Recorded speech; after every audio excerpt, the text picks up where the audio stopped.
Friends, welcome to மருத்தடி படி. இன்னைக்கு நம்ம வந்து ப்ராடக்ட் மேனேஜர் அப்படின்ற ஒரு வேலையை பற்றி பேச போகிறோம். பொதுவாக இந்த ரோல் வந்து சாஃப்ட்வேர் ப்ராடக்ட் கம்பெனியில் இருக்கும், சர்வீசஸ் கம்பெனிஸில் இருக்காது. ஒரு ப்ராடக்ட் மேனேஜர் அப்படின்றவர் என்ன செய்வார் ஒரு சாஃப்ட்வேர் ப்ராடக்ட் கம்பெனியில் அப்படின்னு பார்த்தீங்கன்னா, ஒரு ஐடியாவை ஒரு ப்ராடக்டாக வந்து மாற்றி காட்டுவார். அப்படின்னா என்ன? ஒரு எக்ஸாம்பிள் எடுத்துப்போம். லெட்ஸே வந்து ஒரு கம்பெனியில் வந்து ஒரு இமெயில் ப்ராடக்ட் பண்ணணும்னு நினைக்கிறாங்க. ஓகேங்களா? இப்போ அது வந்து ஐடியா மட்டும்தான் இருக்குது. அந்த இமெயில் எப்படி இருக்கும்? அந்த இமெயில் அப்ளிகேஷனில் வந்து என்னென்ன வேலைகளை பண்ணலாம்? வெறும் இமெயிலை எழுதி அனுப்புறது, ரிசீவ் பண்ணுறது மட்டுமே இல்லாமல், ஒருவேளை அந்த இமெயிலுக்குள்ளேயே வந்து லெட்ஸே சேட் பண்ண முடியுமா? ரைட். அந்த இமெயில் அப்ளிகேஷனில் சேட் அப்ளிகேஷன் தனியாக இருக்கணுமா? இல்லை இமெயில் அப்ளிகேஷனுக்குள்ளேயே சேட் இன்டர்ஃபேஸ் கொடுக்கணுமா? அதே போல் வந்து அந்த இமெயில் அப்ளிகேஷன் வந்து எவ்வளோ டேட்டாவை வந்து ஹிஸ்டாரிக்கலாக ஸ்டோர் பண்ணணும்? ஏன் பண்ணணும்? ஏன் பண்ணக்கூடாது? இந்த மாதிரி தாட் ப்ராசஸ் எல்லாமே போட்டு அந்த ப்ராடக்ட் வந்து மார்க்கெட்டில் எடுத்துகிட்டு வந்து காட்டக்கூடிய ஒரு வேலையை தான் வந்து ப்ராடக்ட் மேனேஜர் பண்ணுவாங்க. ஜென்ரலி ப்ராடக்ட் மேனேஜர்ஸ் வந்து அவங்க வேலையில் டிஃப்ரெண்ட் டீம்ஸை வந்து ஹேண்டில் பண்ணுவாங்க வித் டிஃப்ரெண்ட் ஸ்கில்ஸ். ஜெனரலி அவங்கள என்ன சொல்லுவாங்கன்னா, they are the glue between business, technology and user experience. இப்போது பிஸ்னஸ்னா என்ன? ஜென்ரலி ப்ராடக்ட் மேனேஜர்ஸே வந்து தேர் பிஸ்னஸ் பீப்புள் அப்படின்னு சொல்லுவாங்க. அது ஏன்னா ஒரு இமெயில் பிஸ்னஸில் இப்போ கூகுளே எடுத்துப்போம் வச்சுக்கோங்களேன், இல்லை மைக்ரோசாஃப்ட், அவங்களோட பிஸ்னஸ் சைடு இமெயில்ன்றது அவங்களுக்கு ஒரு பிஸ்னஸ். ஏன்னா அதுக்காக வந்து பீப்புள் ஆர் பேயிங் மணி. நம்ம ஜென்ரலி பே பண்ணுறதில்ல, நம்ம ஃப்ரீ டயரில் இருக்கிறனால பே பண்ணுறதில்ல.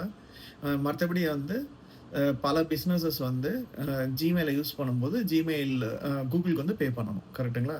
ஸோ இவங்க வந்து அந்த பிஸ்னஸ் டீம்ஸ் கூட உட்கார்ந்து எவ்வளோ இன்வெஸ்ட் பண்ணலாம், ரைட்? என்ன ப்ராப்ளம்ஸை சால்வ் பண்ணணும் பிஸ்னஸில், இது எல்லாத்தையுமே வந்து கூட அவங்களுக்கு வந்து ஒரு ஓவரால் வியூ இருக்கும். அதே போல் அவங்க பிஸ்னஸில் ஸ்ட்ராட்டஜி பண்ணுவாங்க. First version of the email application வந்து இப்படி இருக்கணும், செகண்ட் வெர்ஷன் இப்படி இருக்கணும், 5 இயர்ஸில் நம்ம இமெயில் வந்து இவ்வளோ ரெவென்யூ கொண்டு வரக்கூடிய பொட்டென்ஷியல் ப்ராடக்டாக இருக்கணும். இப்படியெல்லாம் வந்து அவங்க ஒரு பிஸ்னஸ் சைட்லேருந்து ஒரு ஆஸ்பெக்ட் கொண்டு வருவாங்க.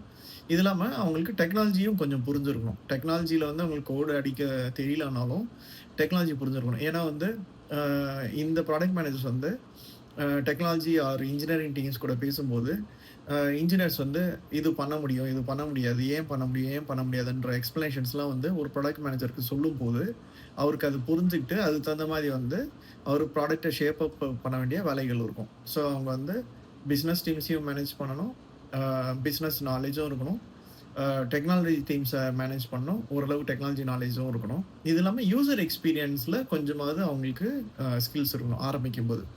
யூசர் எக்ஸ்பீரியன்ஸ்னால் என்ன? இப்போது ஒரு இமெயில் அப்ளிகேஷன் பண்ணுறீங்க, அது கம்ப்ளீட்டாக வந்து பிளாக் அண்ட் ஒயிட்டில் இருக்கணுமா? ஏன் அது பிளாக் அண்ட் ஒயிட்டில் இருக்கணும்? இல்லை கலர்ஸ் யூஸ் பண்ணணும்னா எத்தனை வித கலர்ஸ் யூஸ் பண்ணணும்? பட்டன்ஸ் எங்கே இருக்கணும்? யூஸ் பண்ணக்கூடிய யூசர்ஸோட ஏஜ் குரூப் என்னவாக இருக்கும்?